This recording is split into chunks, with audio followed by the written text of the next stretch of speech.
Okay, let's begin. It's Tuesday, the 25th of July, and I am here with Miss Lara Croft. How are you this afternoon, Miss Croft? Fine, thank you.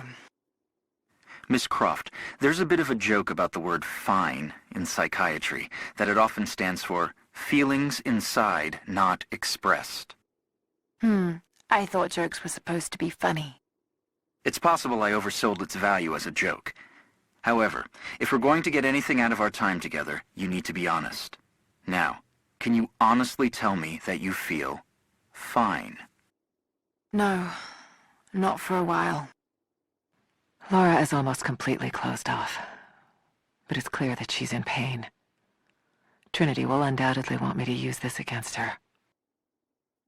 Tell me more about the dreams. Nightmares.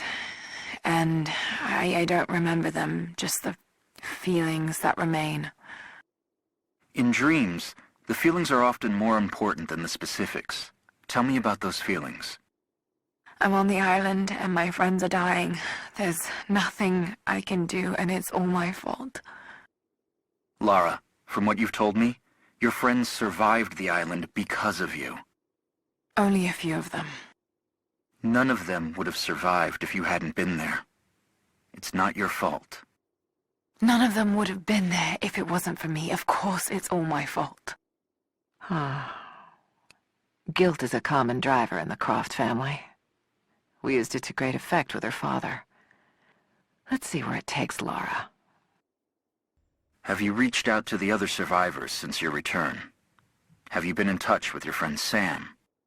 You know I haven't. Even if her doctors let me, she doesn't want to see me. You were very close to her before the island. Don't do this. That must be very difficult, to be separated from the people you need the most.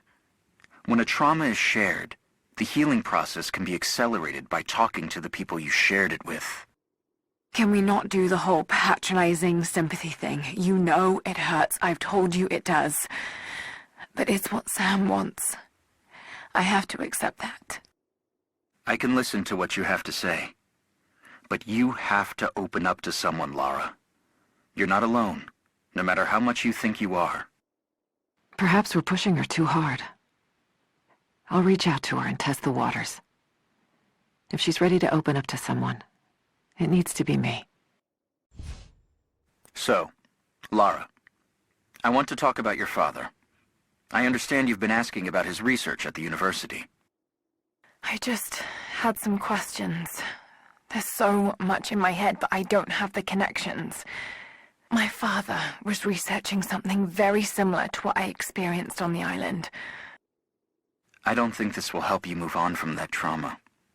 Quite the opposite, in fact. It's been helping. It's given me focus. But your father was...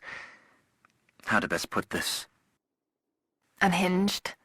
Insane. Well, that's what people are saying about me now. Precisely my point, Lara. You can't continue to let your emotions get the better of you. This is a good sign. Lara's getting angry, and when she's angry, she takes action. We should push her even more. Direct her anger in the right way. Trinity believes I'm wasting my time, but if there's anyone who can crack her father's research, it's Lara. That's the third time you've mentioned Jonah today. You've been spending a great deal of time with him. He's one of the few people who understands what I went through. I worry that only spending time with him might not be healthy for you. Oh, really? Care to explain? He's a reminder of the past. You're going back to the island in your head over and over again, to the exclusion of everything else. Jonah makes me feel like myself, and he doesn't charge an hourly rate. Jonah is becoming a problem.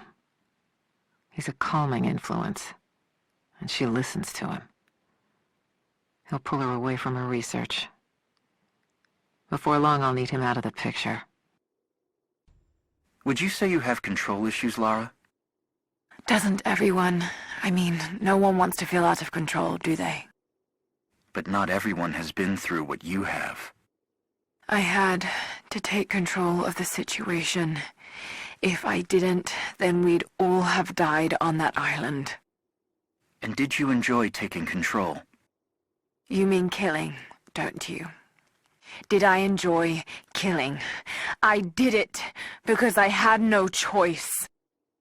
Laura is avoiding the tough questions.